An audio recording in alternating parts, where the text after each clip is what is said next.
Has that worked? That's better, Duncan. Thank you very much. Thank God for that. You might have seen some really embarrassing notes or something.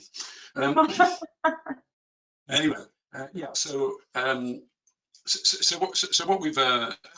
I was saying was the importance of people, absolutely essential to success, and funnily enough, cows are too when it comes to dairying and cow welfare, optimising cow welfare. Grandad always said, look after the cows and they'll look after you, and that's exactly what we're still striving to do, albeit perhaps in a different way.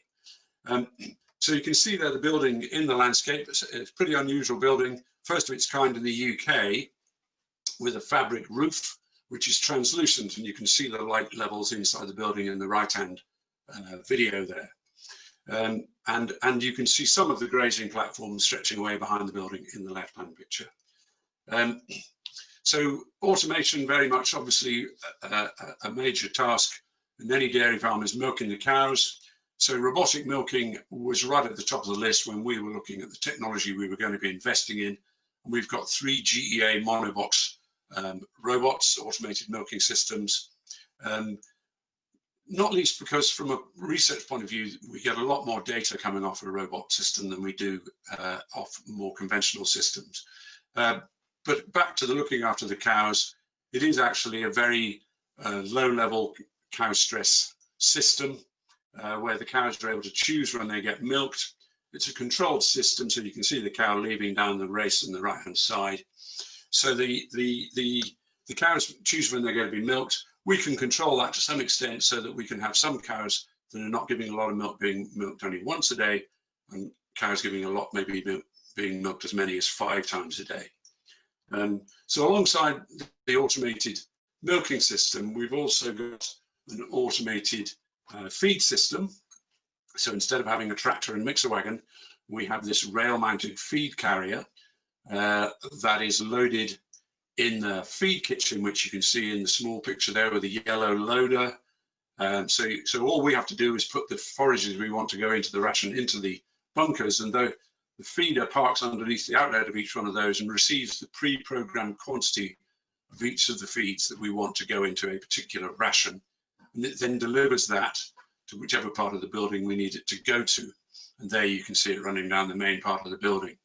And the beauty of it is, instead of feeding your cows once a day, last winter we had this feeder coming out 26 times a day. So you're feeding them much more frequently, you get fantastic forage utilization by that means.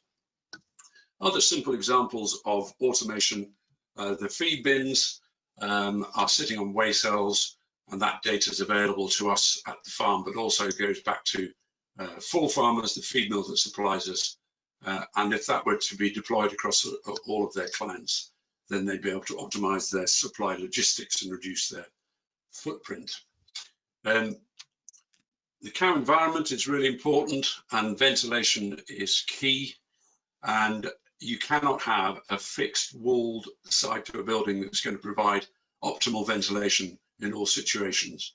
And in our case, what we've got is a gale breaker curtain wall, which in this speeded up animation is showing all its capabilities, but it's controlled by sensors, wind speed and wind direction sensors, and rainfall and temperature sensors inside the building. And it really does achieve very good atmosphere in the building. And you simply, it's some of the best automation there is, in that you just don't have to pay attention to it at all, and it gets on with it. So when it comes to the cows, you need to be knowing what's going on with the cows, and the sensor market on cows, the wearable technology has been growing exponentially for some years now, really. And we've got ear-mounted, collar-mounted and ankle-mounted sensors, and they're measuring activity. The majority of them set out to identify when a cow's in heat, but very quickly the activity measurements that were being achieved by those sensors were then able to be measured in terms of other important factors like rumination. And the one in the middle there, the cow alert system, is an ankle-mounted sensor, particularly good at picking up lameness. The one on the right-hand side is the SmArtview ear tag, and that's able to measure activity, including location of cows. So a lot of that technology and so on we've been talking about is operating inside the building, but I mentioned that we're operating a precision grazing system, or trying to, and so optimizing grazing utilization is key. And at the very least, we're doing is measuring the grass with a rising plate meter, as in the images on the left-hand side. But this is where our first visioning system comes in that part of the 5G Rural First project, we were using a 5G connected drone with a multispectral camera on it, so that we were using that to measure how much grass we had in the fields, so that one could replace the plate meter measurements with this drone mounted camera. And the next steps on that are going to be that the multispectral camera can not only just measure how much grass there is, but also what its feed value is. If you then connect that back to our feed kitchen, if you have to supplement the grass, the feed kitchen should be able to formulate the complementary ration to go with the grazing. And of course, soil health has been mentioned a good number of times throughout today's conference, and we have sensors deployed around the farm to measure aspects of soil health.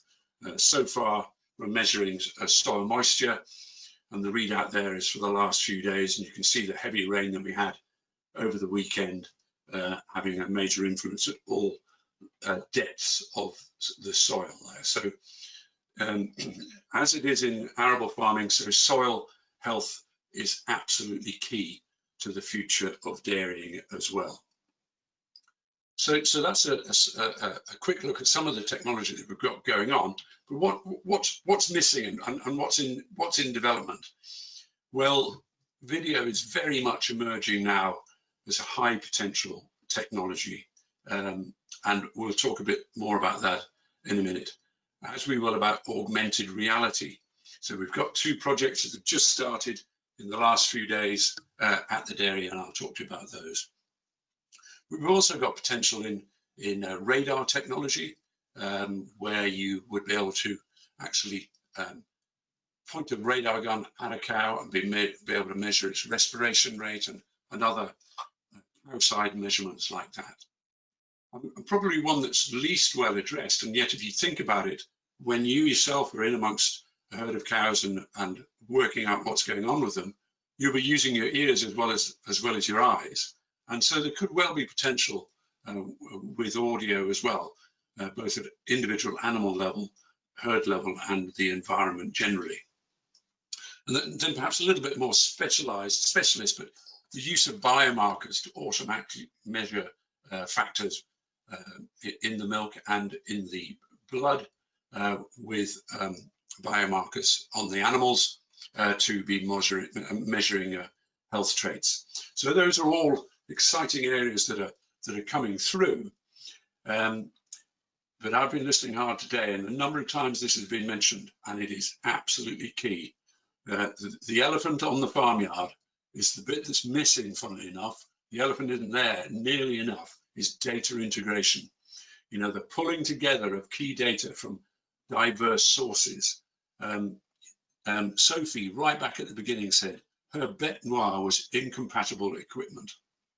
And we really have got to get so that all of this very clever sensor technology is talking to each other without a threat to any one of those individual manufacturers' IP. So there's got to be a way of sharing data that delivers to the user seamless proactive decision support, and ideally straight into the palm of their hand on their mobile phone.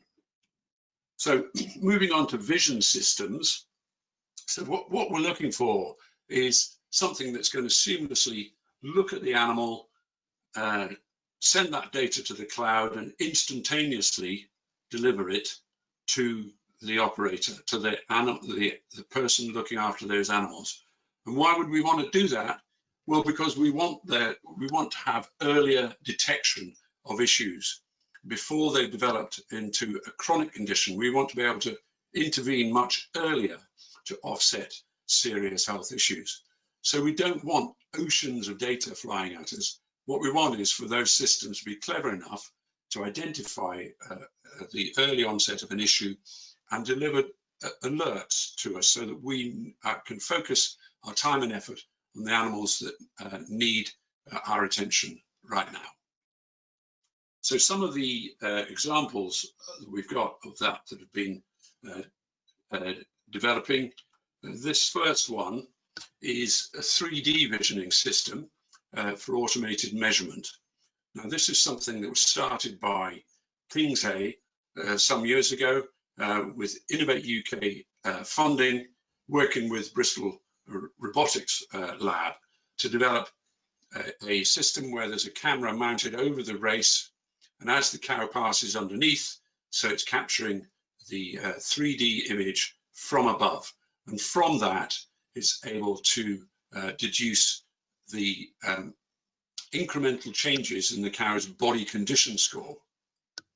So as an animal progresses through its lactation, when it first calves down, it's more than likely going to be losing weight, and you need to know how that body condition is changing, and to be able to, with that information, you can modify how much that animal is being fed and so on, and also judge when that animal is going to be fit to be ready to get back in calf. Lameness is a major issue for dairy cows, so mobility scoring is also key, and this 3D system can identify the earliest changes in gait of the animal and actually identify which limb, which foot of the animal is affected, because it's picking up the spine and it can see the offset as the animal favors one side over another. And it does actually also measure the cow's weight. It's not something we particularly focus on so much, but there's potential for that in the future. And that particular development is now being commercialized under the name of Herd Vision by a company called AgSense. Now, I mentioned we've got two projects starting in October. The first of these is called Enhanced Animal Behaviour Analytics for improved cattle welfare, health, productivity and sustainability. And this is using off-the-shelf video cameras, so static cameras scanning the herd all the time and processing some of that information locally and then sending it to a central data hub where there's machine learning and predictive analytics able to learn increasingly from the imagery that it's capturing what's going on with each individual animal. So the partners in the project, which is funded by Innovate UK, are Quant Foundry, and they are experts in data analytics and machine learning, and the University of Bristol Vet School, and ourselves, obviously, because this particular project is being conducted at the Southwest Dairy Development Centre. So the same theme, early detection, enabling early intervention is what's happening there, and I'm really looking forward to seeing that as it progresses. And then the other project that we've got just starting is called SmArtview, and this is using augmented reality. And in this case, the partners are Aberdeen University, which is the university with the highest level of its skills in the gaming industry. And so we're bringing across expertise from the gaming sector to integrate dairy cow production and health data, and hence the involvement of Farm Vets Southwest, who are actually the vets that look after the cows at the Southwest Dairy. Anyway, they're part of the larger Vet Partners group. And then the specialist organisation, Pocket Sized Hands, very much again involved in data specialism. And what we're looking to do is create data visualization, so that an operator can walk amongst the cows and look at an individual cow, and the first thing it'll do is identify that cow, not by reading any electronic ID system, but simply by looking at the cow. It will identify that cow, and then instantaneously you'll get information projected up onto your AR headset, or perhaps just onto your phone, telling you about that cow. So if you are the person who looks after the cows every day, you may well know a lot about each of your individual cows, but on a larger herd, that's really hard to keep all of that information in your head. And certainly when it comes to other experts coming onto the farm, like your vet or your nutritionist and so on, or your geneticist, for them to be able to walk around your herd and just look at a cow, and straight away up in front of them comes the information about that animal, is just going to be massively improving decision making. So it sounds pretty wacky walking around with some sort of augmented reality headset on, but you know, this is where we start. This is what Clive said. We need to be setting out to do some of these things that possibly seem to some people way out there, and indeed that's what we're about. We need to be doing stuff that's beyond the horizon, and being brave enough to do it and have a try. Because you know what we're looking to do is develop a vision for the dairy farm that's fit for the future, you know, and the opportunities and challenges that there are for that. The technological innovations growing at an exponential rate, and the challenge for producers is choosing the right technology for their business to optimize animal welfare and productivity. Here we go again, data integration. The challenge for integrators is make your system integrate with others. And it's going to be different on every farm, because the farmer needs to have the choice of which technology he chooses to use. And then, of course, the environmental impact, sustainability side, we need to be able to produce more with less impact. You know, the key challenge is the drive towards net zero carbon. So again, we are looking at closed loop dairying. How can we set up the Southwest Dairy Centre to be an exemplar of low impact milk production? And finally, come back to the people aspect. The dairy farm of the future needs to be an exciting place to be for future generations, not just future generations of existing farming families, but for new blood to enter as well, in what is a world of ever increasing choice. So we want dairy farms and the technology that's there to be the opportunity to make dairying the cool place to be for the next generation. So just to close, what I say is agri-tech is absolutely key to the sustainability of future dairy, to produce more with less impact.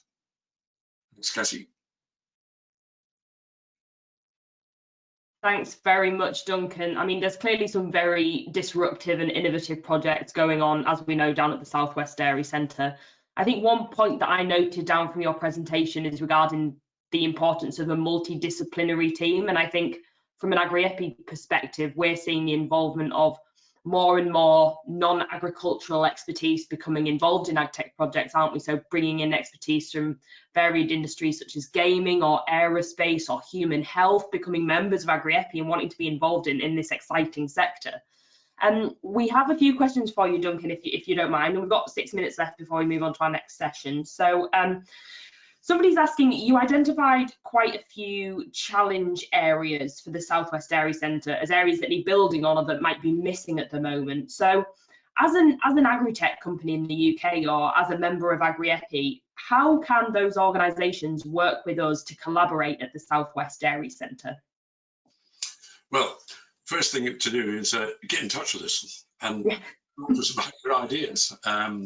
You know, and what we've done up till now is when we've engaged with people and we've explained what Agri-EPI is about, then we encourage a company to join us as a member, and that puts them then into our membership and in touch with a massively broad range of other members of Agri-EPI, and also in touch with expert colleagues who find their way around all the different funding sources and that side of things. And so you might be an SME, you've got a fantastic niche little product that you think is the best thing since sliced bread.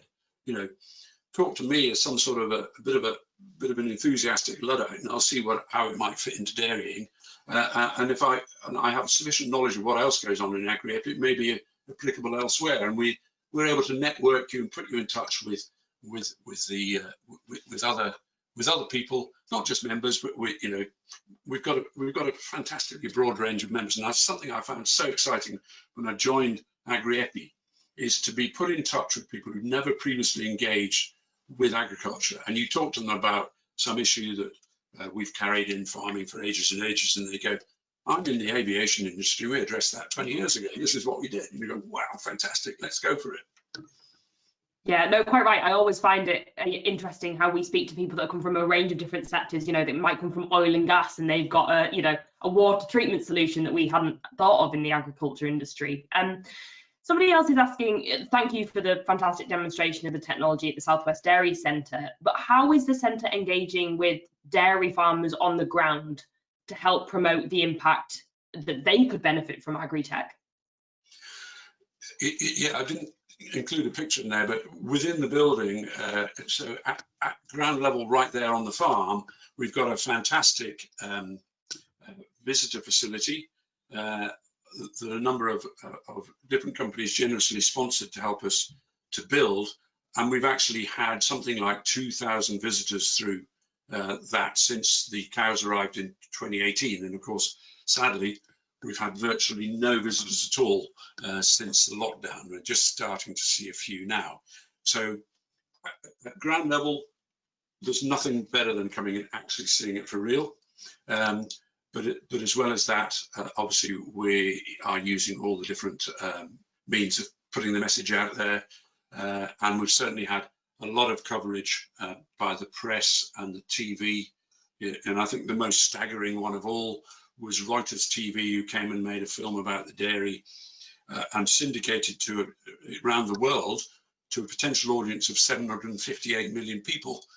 And then you go, well, obviously they're not going to look at it, but what if only 1% of them looked at it? How many is that? It's still 7.5 million people have become aware of UK agri-tech. Yeah, it's a fantastic demonstration and facility for visiting as well, isn't it? I mean, we host numerous workshops that involve farmers and bring around different farm groups, not this year, but as standard, we do. The questions are coming through thick and fast, Duncan, so I'm going to try and get another couple in. Rachel Baker is asking, where can the delegates find out more information about the translucent roof material trial, and what are the pros and cons of that technology at the Southwest Dairy Centre? Yeah, so if you've got questions like that or about any of the tech and so on, I mean, my contact details are there on the screen. Drop me a line. I'll soon tell you about any part of it. There's good information on our website as well that you can go and see as well. Just to answer that particular question, that building is made by a company called ID Agro, and it's got a fabric roof. Advantage of that, it's translucent. It's also very lightweight, so that 90 meters by 28 meter building, its roof weighs only about 3.5 tons, the roof material. If that was a conventional fiber cement corrugated roof, it'd be well over 50 tons. What does that mean? It means a lot less steel is needed to hold it up in the sky. Absolutely. So we've got one more minute, and I'm going to try and get in one more question, and that is, for the technologies that you've outlined, Duncan, how does it compare in costs associated with conventional dairy farming? A common question that we get asked, I think. It is. It's a very good question, and absolutely right, because you arrive at this amazing state-of-the-art farm and you think, oh, that's all right for them, they've had it funded and all that sort of thing. I'm just an ordinary dairy farmer. But actually, do you know what? It's not more expensive.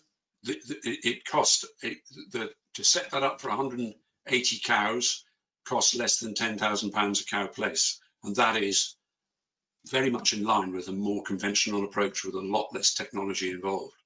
So well worth looking at, and certainly within reach of anybody who's seriously thinking about investing in the future of dairy. Yeah, and to those people as well, don't we? We say, you know, outside of COVID, come along and have a look and see how it works on the farm as well.